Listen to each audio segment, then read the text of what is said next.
Greetings and welcome to Sanctuary. Diablo 4 release is in less than 1 week, and it is time to talk about the biggest mistake you should avoid making in the first days after launch. Of course, none of the mistakes I'm about to list is fatal and it is impossible to be undone, no. But it is good to know that by avoiding those mistakes you can definitely have a better start of your journey in Sanctuary. Let's begin. The first mistake you should avoid is selling your unusable items in the beginning. When I first started testing the beta, I did exactly the same thing. I sold everything that I got, and I immediately regretted it. The thing is, sooner or later you will have to sell some items if you run out of gold, that's inevitable. However, doing so at the start of the game isn't really the way to go. You don't require that much gold in the beginning. Instead, salvaging the gear makes much more sense. Mistake number 2 is not enabling the tooltips from the game menu. Those tooltips can be found in the gameplay section of the game options and are called Advanced Tooltip Compare and Advanced Tooltip Information. Not enabling those tooltips will deny you access to extremely important information, such as skill lucky chance, additive and multiplicative bonuses, and those play a crucial part in understanding the game mechanics. So make sure you enable those two first thing after you create your character and start the game. Mistake number 3 is not using any skill or mechanic that grants you unstoppable or immune. Those two statuses are extremely important as they make sure you can't break free from any CC such as stun, freeze, immobilize, etc. In some cases you might get caught and get several crowd control skills getting chained on you, which will most certainly result in you dying, especially if you are fighting bosses. So ignoring or not using skills or aspects with unstoppable or immune will be a crucial mistake. The fourth most common mistake that you can make is not to upgrade your health potion. Starting from level 10, you can visit the alchemist and upgrade your health potion. You must do that as the difference is really noticeable. The potion will heal you much stronger and that is something you will appreciate, considering the fact that the monsters will also hit harder. Another similar mistake associated with the alchemist is to ignore the other potions. You shouldn't do that because not only they give useful buffs, but at the same time they boost your experience, so generally you will have much better time in Sanctuary if you are using your potions. Avoid World Tier 2. This is another mistake you can make in the beginning. I played a lot in World Tier 1 and World Tier 2 during the betas. My honest opinion is that World Tier 2 is not that much difficult generally speaking, but might be much more difficult in one aspect, boss fights.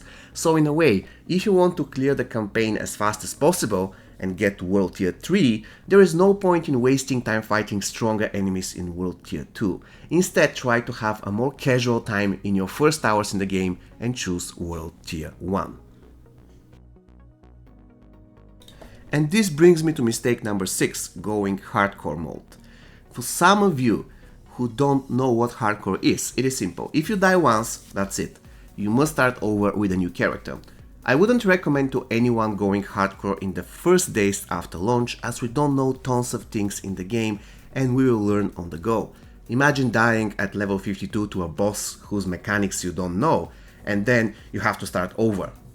So, overall speaking, going hardcore immediately after launch wouldn't be a good idea unless you're a veteran and you really know what you're doing. Mistake number 7 will be to think that crowd control effects such as stun are useless against bosses as they are immune to it. This isn't completely true. While you cannot stun the boss, indeed, you can actually stagger it. I will illustrate this with the current fight you're seeing. We are fighting a Shava, and you can see that there is a bar below her health bar and it is filling. At this point, it is full and Ashava is staggered. She will fall on the ground and she will be defenseless for a certain period of time. Of course, we can take advantage of this and inflict as much punishment as we can. After she recovers from the stagger, she will lose the big blade on her right arm, making her easier to deal with. So long story short, you can't stun the boss, true, but stacking multiple crowd control effects on the bosses will fill their stagger bar and at some point they will be staggered, giving you free damage. Don't underestimate that. And speaking of Ashava, she is a world boss, and ignore fighting world bosses is another mistake that you can do in the game. Killing such type of boss will give you tons of great rewards such as legendary items. so make sure not to miss world boss fights. The game will make sure to inform you if a world boss is around to appear and is anywhere on the map so that you can prepare. Usually you will have 30 minutes to get to the location before the boss spawns. Mistake number 9 is similar to the previous one, skipping events in Diablo 4. You shouldn't do that, as those events are usually 1 or 2 minutes long and reward you with oboes, a curiosity vendor currency. In addition, you get gems and from time to time legendary items. So make sure you don't skip any events that you pass by in Diablo 4. Imprinting your main weapon too often can be another unfortunate mistake that you can do in Diablo 4. You see, you change your weapon all the time as it is your most important piece of equipment.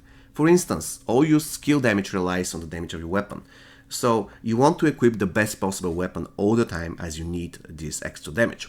So if you want to imprint an aspect to that weapon, you should know that in a couple of levels, when you find a better weapon, you need to also change the aspect. Or in other words, you have to imprint the aspect again. However, in some situations, you can't do that. Let's assume that you found good gloves that give you very good bonus to a skill that you are currently using. You can extract this aspect from the gloves and then imprint it to your weapon so that you can get the 100% effect boost that the weapon actually gives. The problem is you can do that only once. The next time you want to change your weapon, you will lose that aspect. Keep that in mind. Mistake number 7 is waiting on your class-specific quest. This is a serious mistake that can hinder your progress in the game.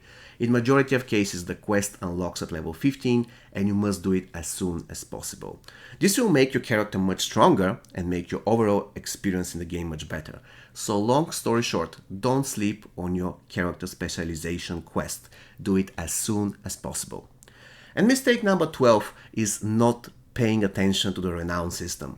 In Diablo 4, each zone has bonuses that you can gain as long as you do certain things, such as unlocking waypoints, completing side quests, completing dungeons, and strongholds.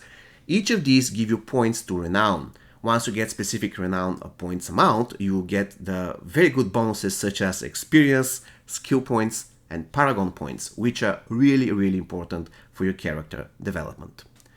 Alright guys, this will wrap up the video. Thank you for watching as usual. If you liked the video and you learned something new, make sure to smash the like button and subscribe to the channel, as many more videos will follow. See you in Sanctuary.